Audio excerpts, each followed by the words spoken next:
Okay, so welcome to WBS, another episode of Straight Talk. In this series, we get to talk to the experts about their departments, their experiences, the future, the present, all the fun stuff that goes along with, in this case, purchasing.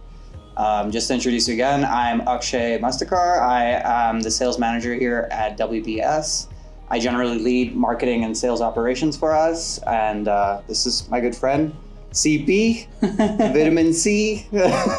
Lots of fun nicknames. But feel free to introduce yourself. Thanks, Akshay. So my name is Chandrakant Patil, and I'm working here as a manager in purchasing department, and I look after all the US regions and recently looking after for the APAC regions as well. Yeah, so big topic today is purchasing. Yeah. Obviously, I think that's one of our bread and butter services for WBS. By and large, Worth uses a lot of purchasing mechanics. A lot of weightage goes into how much time we spend in purchasing. So yeah, today just diving into that. I think, fun question I like to ask, I think, is that, right? Yeah. What's the biggest misconception with purchasing, and then particularly with your job? Okay, if you talk about the misconception, it's like, I would say biggest one is everyone thinks about purchase is like only buying the goods and just sitting nothing else, like doing nothing else. I think if you are in a purchasing, you have to follow few steps in conventional way, we call it as a P2P cycle. Yep. Okay. Yeah, so it starts from searching the suppliers and then finding out the good suppliers which can give us a good quality, then negotiation with them, placing out the POs, and then with the right quantity to the right supplier, and then checking whether we are getting the goods on with the correct quality or not. And then at the last we are tackling with the invoices as well, clearing the invoices, making those like comfortable the suppliers as well. So it's a big chain, I would say. It's not a kind of small step or something. So I would say that's the biggest misconception. Yeah, for sure. Small process. It's not an item at a time. No. Even though I could think day to day, sometimes it is. Yeah. But I think one of those words I think I picked up was the P2P cycle, right? Yeah. You're going from one end to the other, and there's a lot of steps involved. Right. Along the way. I think the cool thing with WBS is we're involved in all the steps. Yeah. At different points for different customers, and for some customers, the whole thing together, right? Yeah, we do, like as you rightly said, like we do few steps for few customers and few steps, or we can say all the steps for all customers. Rightly from sourcing, then till the invoices, clearing out the invoices with suppliers, solving the issues. If the supplier is having any, then if there are any price negotiation, I think the biggest part in the purchasing is negotiation. So negotiating with the suppliers on a big scale. We always use the technique like go with the farthest suppliers as well. Get the bulk quantities so that we can take it as the cheapest price. So that's one we also do. So and everyone knows about the buying, so buying is the only and the major concept in the purchasing, so we do that as well. Yeah, I mean, I think with Worth, it's one of the largest sales organizations in the world. Right. And that's kind of where my next question would go, right? Why is purchasing so big for Worth?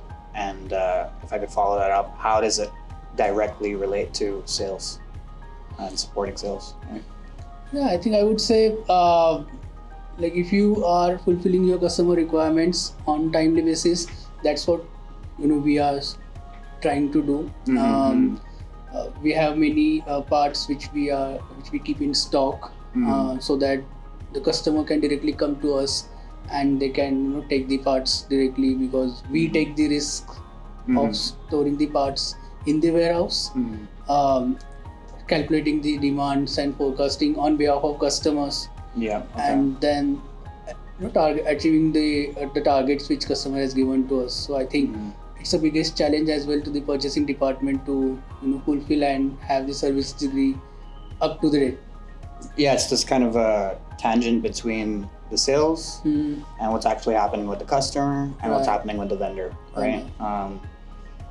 Yeah, I think that's it's kind of crazy. Like I said, we started with a misconception, right? I think and in Worth being such a sales company, it's still overlooked on some levels with people and kind of the way that we look deeper into the process, right? I mean, over there, I'd want to jump into. I think a lot of our processes with purchasing can be seen as traditional. But then I wanted to kind of get that opinion from you, the difference between traditional, progressive, and what do you see as the future for purchasing? I think I can differentiate the purchasing department like right now in two types. Like one is traditional, one is modern. Okay. So the traditional, what we are following currently is like working the processes manually. Each step we do manually. Like even if we are contacting suppliers, we write the emails manually, and anything doing into the SAP system or in ERP system, we put the things manually. That's what we call as a traditional. But now we are moving towards the modern, which we call as automation kind of thing. Yeah, I can see benefits as well in that modern and like risks as well. If you ask me the benefits, like if I consider the expediting process, a bot can run 100 emails at once. Okay. So which will save the time and money both at the same time. But if I talk about the risks, not all processes can be automated because we have the process expertise which needs to guide the automation process. We can have a small step automated but not whole the process. So we need process expertise prior to do the automation and after the automation as well. So it's kind of pre-check and post-checking. So we need the process expertise. So I can say traditional is a part of automation as well. So we need to be there like for checking, even if the bot is running, we need to check whether the bot is running correctly or not. If I consider the expediting, I need to check if the bot is sending mail to correct supplier or not. So that needs a manual intervention. So I would say modern purchasing is a part of traditional only. Makes sense. I mean, I think, and I say this a lot with automation, it's a lot of it's based in workflows, SOP, and testing. One of the great things about outsourcing is that you can't outsource without a robust SOP. Right. And essentially, let's say there's 5 to 10 people working on a certain purchasing unit. Right. They get to test those SOPs and workflows, right? Yep. If you talk about a SOP or a kind of automation process, it should have a fixed SOP. We can't change anything in the middle, right? You should have 10 steps which are fixed so that the bot will run automatically. If you change something, it will get failed. So like if you are changing anything, for example, if I'm sending mail to supplier and my supplier point of contact has been changed, you have to give that again that input to the automation team. Again, which is a automation like traditional way, like things doing it manually. So I would say like sometimes manual or traditional way is better than the automation. And I mean you were part of this strategic management session that we did at the start of this year. We did a lot of things like thinking progressively about the future. What are some of the risks from WBS? I think one of the risks we identified was automation. Automation. Which is kind of a double-edged sword for us because we also have an automation unit in Vietnam.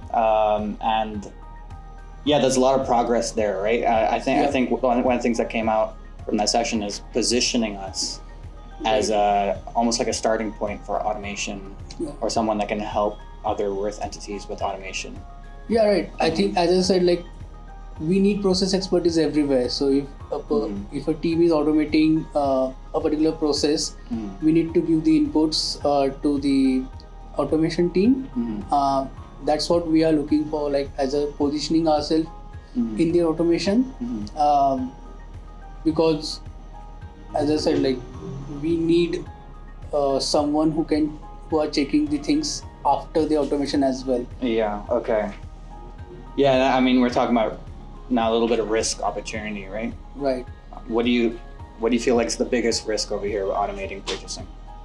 I would say, like, I'm not considering it as a risk. Okay. Yeah, but I can consider it as an opportunity as well. Okay. Because if we are outsourcing anything, I will be looking for cost saving and Of course, time yeah. saving. Yeah. So if I'm automating something, I'll be looking after for how much cost has been saved. Okay. So it's good as well. Mm-hmm. And if I consider risk, we can lose some of the jobs, Mm-hmm. maybe. But as we have some expertise over here, we can use those expertise in some other tasks, Mm-hmm. which will help ourselves to grow as a kind of consultant in a consultant way. Yeah. I see us. I mean, we're when it comes to a position, like we said, with a strategic session, and what we found out about what we can do in automation, positioning ourselves as a step in automation. I think there's a lot of progress that we've made on the back end for how we approach that subject. Recently, I went through a little bit of an automation process with a customer, and it turned into a 19-page document. Yeah. Right? Because in automation, like I said, you have to imagine every single outlet. Right. Everything that can go wrong, everything that can go right. And this is the kind of the part, right? So Yeah, like right. with outsourcing, yes, you're saving cost. Saving the cost. Yeah. But another thing is you're saving time. And from a marketing standpoint, I always say it's freeing up strategic time for your team. Now, my process that I did with automation is very simple. It's not complicated like purchasing, especially when you go to a P2P cycle or something. It's not that complicated. It was a simple macro. Yeah. And we still ended up with 19 pages, right? So, I think if you talk about purchasing as well, Yeah. even a simple process may turn out that much large. Yeah. Because as I said, like there are fixed steps, and each step you need to be very careful while automating it, because once you start the bot, it will run. Like Exactly. we have many processes like automated, like attaching the attachments in SAP. So if we need to attach any documents in the SAP, so we have a bot which runs, like they have a frequency of twice or thrice a day. So we need to just send an email to a particular bot, it will get attached. So that's the kind of benefit which we are currently utilizing in purchase department, and there are many other projects which are running like which are in combination with the ERP systems as well. Yeah. So basically in US region and all, things are getting automated, but not a kind of process oriented, but in general the things are they're doing it. And you're right. I mean, I don't think that there's a full automation solution. And emphasis on full, right? Yeah. There always has to be some sort of human intervention. There has to be a use of skill expertise, Exactly. which you just can't get without having to do the homework. You know, the amount of years that we have experience running purchasing for all the various worth companies, standardizing the processes across the units between Europe now, trying to bring Europe to America and America back to Europe. All these kind of tribal knowledge that we're building over here. Unfortunately, a bot can't understand those things, and it requires someone to kind of train that in, Right. The other thing of automation is also you have to consider the number of stakeholders involved in the process. Yeah. Because if you want to automate a particular process, you need 2 to 3 process expertise, and then you have to also consider the time required to automate the process. And the automation team has a different skill set, so you have to consider the cost as well while automation. So if a process is simple, we are like, you are lucky then. It will be automated very easily. But if a process is very lengthy, as you have said, 19 pages, it may go to 50 pages as well. So, and just to clarify, the 19 pages was for one of the most simplest process. Yeah, so exactly. if you consider a process of maybe material requirement planning, placing out the orders, you can automate a small part, but not complete process, because there are many stakeholders involved in it, like from logistics, from sales, from quality. We need to contact multiple stakeholders, and in that situation, you may came across any situation like if I want to contact any sales department, the bot will not do that thing. So you have to go manually check with the sales department and check for the details whether this PO needs to be placed or not. So again, you have to consider the time frame required to automate the process and the cost associated with it. Yeah. So that kind of risk we can have it. And I think we spoke before the camera started. We were speaking about how much I know about purchasing, which it's not a whole lot. But I think talking to your team, I think one of the things that I know is order confirmations. Yeah. That's something that you just can't automate, or? Yeah, as I said, like we can do it partially because attachment is the part of order confirmation. So that has been already automated. But if I consider order confirmation process, it involves multiple checkpoints. The supplier name, then the supplier part number, your part number, then the quantity, price, delivery address. So not all suppliers give all the data in their order confirmation as per our requirements. So it will be very difficult for the bot to check which data has been already given. So for example, if I have 8 checkpoints and if I am giving data to the bot, like if 8 checkpoints are correct, then and then only do the order confirmation, and if there are only 6 checkpoints available in the order confirmation, then it will be like a fail. So I don't think like we can do complete automation for the order confirmation process. A manual intervention is required, and again, if there is any discrepancy, then bot needs to highlight that to someone else, like kind of buyer or the expediter, that there is a discrepancy in that. And this is where the human intervention comes in. Yeah, intervention comes in. Then there are many steps involved as well. If there is a discrepancy, either need to contact buyer or to supplier. So that again involves a process expertise, because sometimes we accept the price discrepancy within a given range. So that again needs to be given to the bot. So it's some kind of difficult, I would say. Yeah, it's a process. I think everyone wants to automate last week, but they're not ready. We're not really in a state to do it, right? Really, I think a big part of this podcast, it is to open up and kind of share our expertise to the wider Worth group. But I just want to openly ask, right? Maybe it's not clear to some people. What is the obvious benefits of using WBS purchasing services or support services? Yeah, I think as you said, like we have a process expertise over here, so we are in a shape where we can consult few processes. We can guide the fresh process. Like if someone wants to start any processes, we can be a part of that discussion where the purchasing processes are like, or the customer is just wants to onboard with us. Then the biggest benefit which I'm looking is saving the cost and time with the good manpower, which is having a high knowledge, or we can say as a process experts in that particular area. And I think time and money is the one thing. Yeah, I think I circled on it a little bit earlier, right? When you have to hire someone locally in another country, wherever it is in your organization, there's a significant time that you spend training. Right. And I think one of the benefits over here is we have a big pool of tribal knowledge that we've built, working Germany, all these European entities, working with the bigger US companies too, sharing what might work best amongst our team and implementing it with success, right? I think a lot of customers tend to come for outsourcing for that extended workbench situation.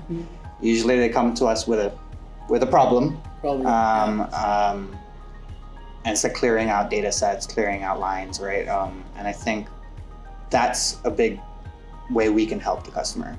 We can implore 3, 4 people, 5 people for a couple of weeks and kind of get to a place where, okay, now your purchasing is running smooth again.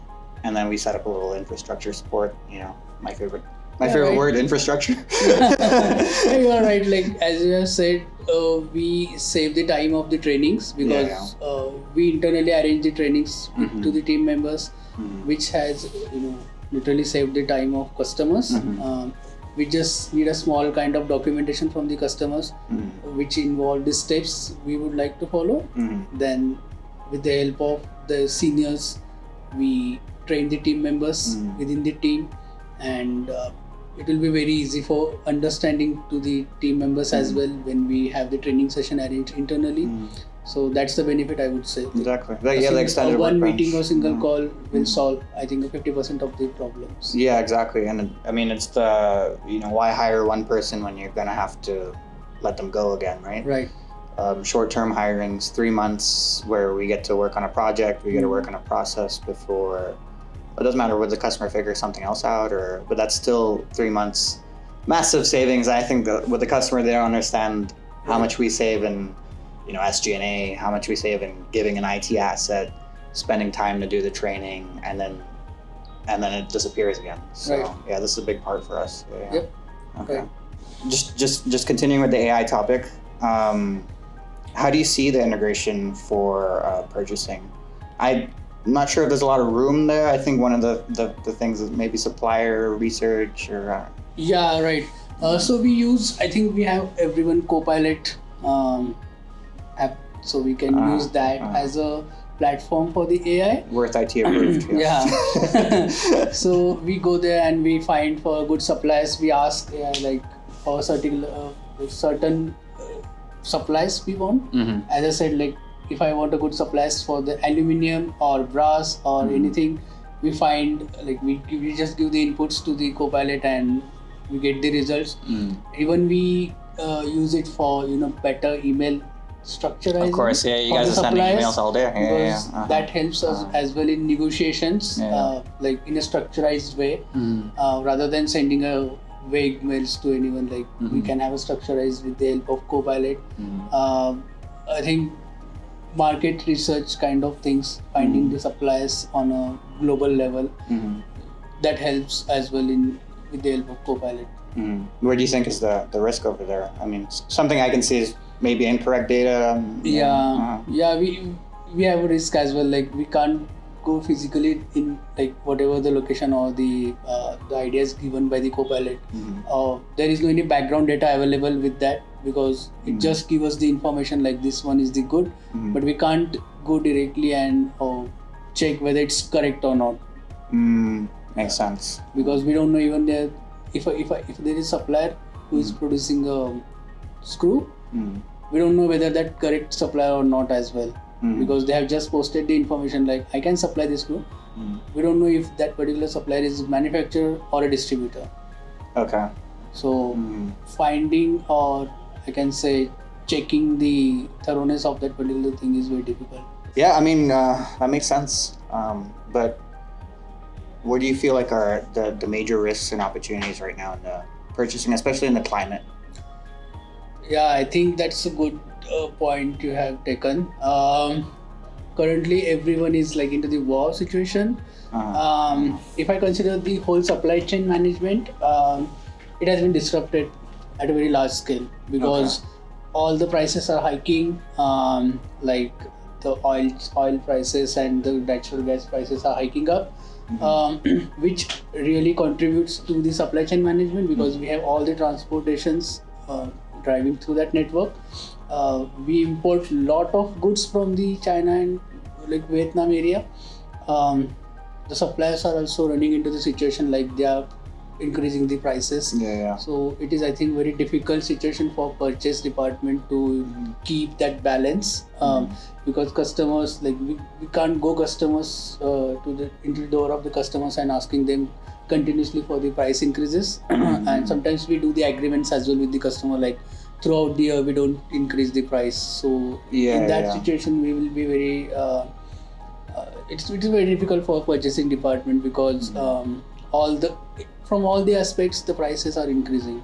Yeah, there's an aspect of supply chain over here. I mean, even I'm trying to plan for my holiday and jet fuel prices have affected that as well. So when Yeah. you think about it on a bigger scale, that's micro. On macro, now there's so many supply chain elements of the parts going in and out, and who's getting what. I do see in the collect inbox, some announcements of price increases right. and things like that. Yeah, we have many price increases. Like we are getting the letters from suppliers. In the real scenario, we have few customers are also left due to this because the impact was really big in terms of price. They can't afford.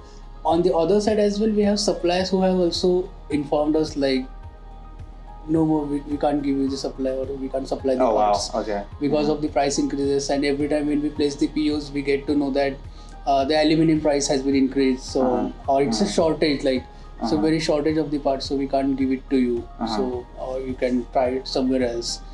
At that time, it's very difficult for us to negotiate with the supplier as well, and following up with the suppliers as well. There are many primary suppliers situated in China, Vietnam, and even in India. It's a huge market of the fastener. So, it's a daily challenging task for the purchasing department nowadays to get the parts on time and finding the good suppliers as well. How successful you've been generally in that area? I mean, this is a mitigation strategy, right? So, yeah, it's like I think as a purchaser, my opinion is we have to be on toes with every other news or something. Day-to-day basis. Yeah, on daily basis. We have to have knowledge of how the material prices are increasing or decreasing. Those are fluctuating on daily basis, so you have to negotiate and get in touch with the suppliers, bring them on a page like on a cost negotiation basis. There is no kind of profit. Sometimes we lose the profit as well, but we need to hold that customer base. So we take the parts in in a negative margin as well, because the customer is always important to us. Yeah, of course. Yeah. I mean, I think we were talking about a little bit of geopolitical climate, everything that's happening with the war recently, how that's affecting things. But I think in the last podcast, we also talked about tariffs. Yeah, and I think that's a little bit more on the nose. 20% is 20%, 30% is 30%. And I think also with the collect inboxes, we see how vendors and suppliers have to pass the cost on to the customer, or down the line at least. You're right. I think there are two topics. One, increasing the raw prices, and then adding the tariffs as well. So right now we are facing the scenarios of raw material price increases, but few months back we also faced the scenario of tariff increases. We have around 170% plus tariffs when we import the parts from China, or how many? 127. Yeah, 100 plus sometimes. Yeah, that's a lot. And then we have India like 50%. So it was very difficult scenario because your main original price get increases. When you are selling to the customers, we are not charging them back sometimes. But I think we always inform this to kind of sales department that we have received the notification of from the tariff increases. So very difficult for us. But like I said, day-to-day basis, sometimes these things change for purchasing. It's true. Awesome. Well, I think pretty good, guys. I hope you enjoyed this episode of Straight Talk, diving deeper on purchasing specifically with CP, Big C, Vitamin C. And hope you have a great rest of the day, and I hope you found this enjoyable session.